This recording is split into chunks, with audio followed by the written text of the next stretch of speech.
1879లో జర్మనీలోని Leipzig నగరంలో will Wilhelm Wundt అనే శాస్త్రజ్ఞుడు మనోవిజ్ఞాన శాస్త్ర ప్రయోగశాలను ప్రారంభించడంతో మనోవిజ్ఞాన శాస్త్రం సంప్రదాయమైన స్వతంత్రమైన ఒక వైజ్ఞానిక శాస్త్రంగా ప్రారంభమైందని చెప్పవచ్చు.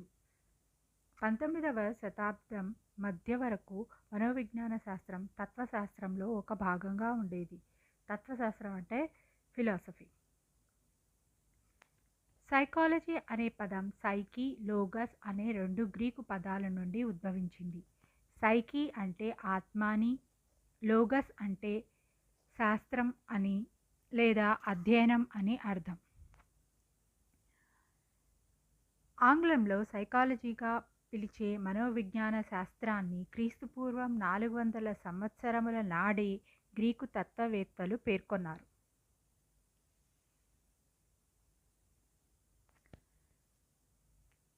పురాతన గ్రీకు తత్వశాస్త్రాన్ని పరిశీలిస్తే ప్లాటో, అరిస్టాటిల్ మొదలైన వారు ఈ శాస్త్రాన్ని ఆత్మకు సంబంధించిన శాస్త్రమని భావించారు.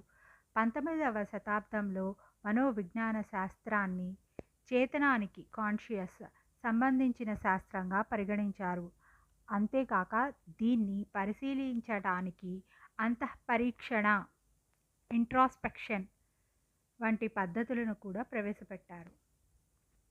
1890వ సంవత్సరంలో విలియం జేమ్స్, 1894వ సంవత్సరంలో విలియం వూంట్ మనోవిజ్ఞాన శాస్త్రాన్ని చేతనత్వాన్ని, కాన్షియస్నెస్ అధ్యయనం చేసే శాస్త్రంగా నిర్వచించారు.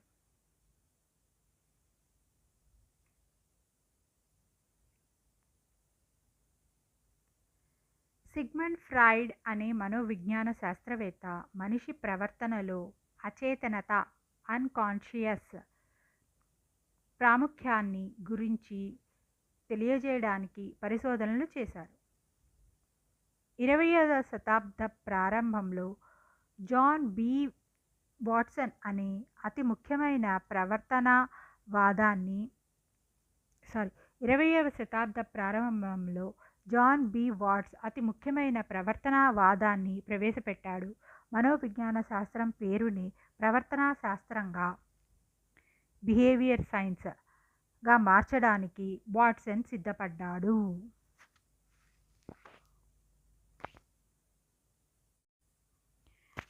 మెక్డోగల్ మరియు జే.బి. వాట్సన్, జాన్ బ్రాడస్ వాట్సన్ అని కూడా అంటారు జే.బి. వాట్సన్ని, అనే మనోవిజ్ఞాన శాస్త్రవేత్తలు మనోవిజ్ఞాన శాస్త్రాన్ని ప్రవర్తన, బిహేవియర్ అధ్యయనం చేసే శాస్త్రంగా నిర్వచించారు.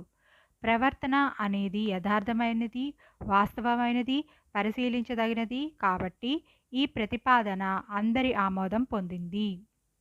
వుడ్వర్త్ అనే శాస్త్రవేత్త పైన నిర్వచనాలను సమీక్షిస్తూ మనోవిజ్ఞానం మొదట తన ఆత్మను, తర్వాత తన మనస్సును పోగొట్టుకుంది, చివరకు తన చేతనత్వాన్ని కూడా పోగొట్టుకొని ప్రస్తుతం తన ప్రవర్తనను మాత్రం నిలుపుకుంది అని చమత్కరించటం జరిగింది. డెఫినేషన్స్, మనోవిజ్ఞాన శాస్త్రానికి సంబంధించిన డెఫినేషన్స్, నిర్వచనాలు అన్నమాట. మానవ స్వభావాన్ని గురించి అధ్యయనం చేసే శాస్త్రమే మనోవిజ్ఞాన శాస్త్రం అని ఎడ్విన్ జి. బోరింగ్ అన్నారు. మానవుని ప్రవర్తనను, ఇతరులతో అతనికి ఉన్న సంబంధాలను గురించి అధ్యయనం చేసే శాస్త్రమే మనోవిజ్ఞాన శాస్త్రం అని క్రో అన్నారు. జీవుల బాహ్య అనుభవాలనే కాక అంతర్గత ప్రక్రియలను కూడా అధ్యయనం చేసే శాస్త్రమే మనోవిజ్ఞాన శాస్త్రం అంటారు అని నార్మన్ ఎల్మన్ అని అన్నారు.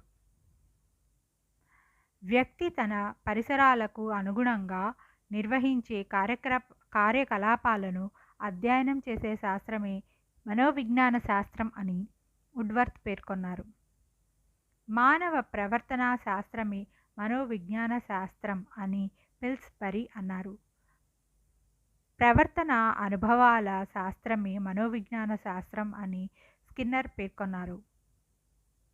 వ్యక్తి ప్రవర్తనను, అనుభవాలను శాస్త్రీయబద్ధంగా అధ్యయనం చేసే శాస్త్రమే మనోవిజ్ఞాన శాస్త్రం.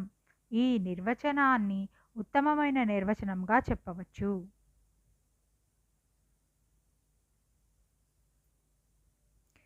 విద్యా మనోవిజ్ఞాన శాస్త్రం మనోవిజ్ఞాన శాస్త్ర అనుప్రయుక్త శాఖలలో ఒక ముఖ్యమైన శాఖ. విద్య మనోవిజ్ఞాన శాస్త్రాల కలయిక వల్ల ఏర్పడింది.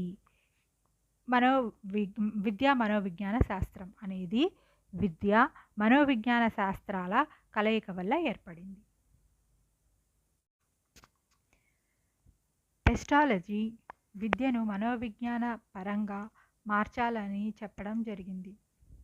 బోధన అభ్యసన కృత్యాలకు సంబంధించిన మనోవిజ్ఞాన శాస్త్ర విభాగమే విద్యా మనోవిజ్ఞాన శాస్త్రం అని స్కిన్నర్ పేర్కొన్నారు.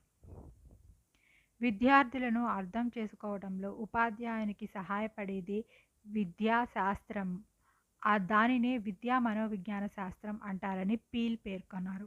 మనోవిజ్ఞాన శాస్త్ర సూత్రాలను సిద్ధాంతాలను విద్యారంగంలో అన్వయించటమే విద్యా మనోవిజ్ఞాన శాస్త్రం అని కోలెన్స్నిక్ పేర్కొన్నారు. పుట్టుక నుంచి వృద్ధాప్యం వరకు ఒక వ్యక్తి అభ్యసన అనుభవాలను వివరించే శాస్త్రమే విద్యా మనోవిజ్ఞాన శాస్త్రం అని క్రో పేర్కొన్నారు.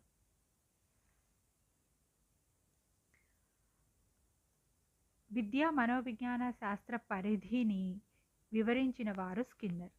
ఈ విద్యా మనోవిజ్ఞాన శాస్త్ర పరిధిలో అభ్యాసకుడు, అభ్యాసన వాతావరణం, అభ్యాసన ప్రక్రియ, అభ్యాసన అనుభవాలు, ఉపాధ్యాయుడు వేరు ఉంటారు ఈ పరిధిలో అని స్కిన్నర్ పేర్కొన్నారు.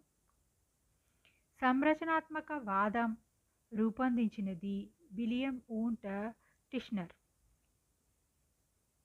ఇందులో చేతన అనుభవాలను అధ్యయనం చేయడం జరుగుతుంది. దీని లక్ష్యం చేతన అనుభవాలను విశ్లేషించటం.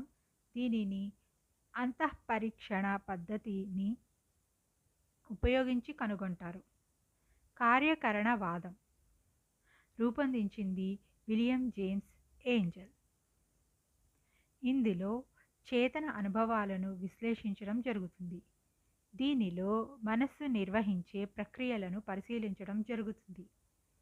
దీనికి అంతఃపరీక్షణ పద్ధతి ఇంకా పరిశీలన పద్ధతిని ఉపయోగిస్తారు. ప్రవర్తనవాదం దీనిని రూపొందించిన వారు జె.డబ్ల్యూ. Watson, థార్నడైక్, Skinner. ఇందులో ప్రవర్తనను అధ్యయనం చేయడం జరుగుతుంది. దీనిని ప్రయోగాత్మక పద్ధతి, పరిశీలన పద్ధతి వీటిని ఉపయోగించి ప్రవర్తనలో వచ్చే మార్పులను కనుగొంటారు. గెస్టాల్ట్ వాదం దీనిని వార్దిమర్, కోఫ్కా, కోహెలర్ ప్రతిపాదించారు. ఇందులో అధ్యయన విషయం చేతన అనుభవాలు. దీనిని అంతఃపరీక్షణ ద్వారా, పరిశీలన పద్ధతి ద్వారా, ప్రయోగాత్మక పద్ధతుల ద్వారా పరీక్షిస్తారు. దీని యొక్క లక్ష్యం విషయాన్ని సంపూర్ణంగా ప్రత్యక్షించటం. మనోవిశ్లేషణవాదం ప్రతిపాదించింది ఫ్రాయిడ్, యూంగ్, ఆడ్లర్. ఇందులో అధ్యయన అంశం అచేతన ప్రేరకాలు ఏమిటి అనేది.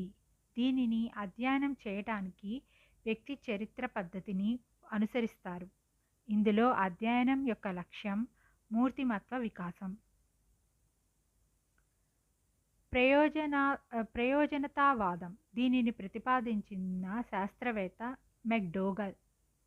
దీని అధ్యయన అంశం ప్రవర్తన అయితే దీనిని పరీక్షణ పద్ధతి ఇంకా పరిశీలన పద్ధతి ఉపయోగించి ప్రేరకాలు,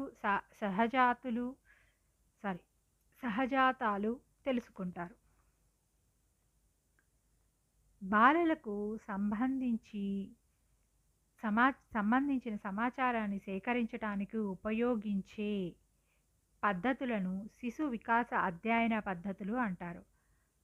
ప్రాచీన శిశు వికాస అధ్యయన పద్ధతులు ఊహా పద్ధతి, సంఘటన రచనా పద్ధతి. ఆధునిక శిశు వికాస అధ్యయన పద్ధతులు అంతఃపరీక్షణ పద్ధతి, పరిశీలన పద్ధతి, వ్యక్తి అధ్యయన పద్ధతి, ప్రయోగాత్మక పద్ధతి ఎట్సెట్రా. ఊహా పద్ధతి స్పెక్యులేటివ్ మెథడ్ దీనిని గ్రీకు తత్వవేత్తలు నమ్మారు. దీనిని ఆర్మ్ చైర్ మెథడ్ అని, మడత కుర్చీ అని కూడా అంటారు. మడత కుర్చీ తెలుగులో ఆర్మ్ చైర్ మెథడ్ అంటారనమాట. స్పెక్యులేటివ్ మెథడ్ని ఆర్మ్ చైర్ మెథడ్ అని కూడా అంటారు. ఒక సుఖాసీనమైన కుర్చీలో కూర్చొని ఊహించి సమస్యలకు పరిష్కారం చూపే పద్ధతిని ఊహా పద్ధతి ఆర్ స్పెక్యులేటివ్ మెథడ్ అని అంటారు. ఆధునిక పద్ధతిలో అతి పురాతనమైనది అంతఃపరీక్షణ పద్ధతి, ఇంట్రోస్పెక్షన్ మెథడ్ అన్నమాట. ఇంట్రోస్పెక్షన్ అనే ఆంగ్ల పదం ఇంట్రో మరియు ఆస్పెక్షన్ అనే లాటిన్ పదాల నుండి వచ్చాయి. ఇంట్రో అంటే అంతరము అని, ఆస్పెక్షన్ అనగా చూడటం అని అర్థం. ఒక వ్యక్తి తన మనస్సులోకి తానే స్వయంగా తొంగి చూడటం అనగా తనలో తాను చూసుకోవటం, దీనినే అంతఃపరీక్షణ అంటారు. అంతఃపరీక్షను ప్రతిపాదించిన శాస్త్రవేత్త సెయింట్ అగస్టిన్. అంతఃపరీక్షను అభివృద్ధి చేసినది వుడ్ అండ్ టిష్నర్. అంతఃపరీక్షను వ్యతిరేకించినది జేబీ వాట్సన్, విలియం జేమ్స్. అంతఃపరీక్షకు ఉదాహరణ రోగి డాక్టర్ వద్ద తన రోగ పరిస్థితిని వివరించుట. అంతఃపరీక్షకు పరీక్ష చేసే వ్యక్తి, పరీక్షించబడే వ్యక్తి ఒకరే కాబట్టి దీనిని స్వీయ పరిశీలన పద్ధతి అంటారు అని వుడ్వర్త్ పేర్కొన్నారు. ఒక సమయంలో జరిగేటటువంటి సంఘటనలను ఒక క్రమ పద్ధతిలో అధ్యయనం చేయటాన్ని పరిశీలన పద్ధతి అంటారు, అబ్జర్వేషన్ మెథడ్ అంటారు అని యంగ్ అన్నారు. దత్తాంశ సేకరణ కొరకు ఉద్దేశపూర్వకంగా కొన్ని విషయాలను పరీక్షించటం అట్కిన్సన్ అని అన్నారు. దత్తాంశ సేకరణ కొరకు ఉద్దేశపూర్వకంగా కొన్ని విషయాలను పరీక్షించడం అని అట్కిన్సన్ అన్నారు.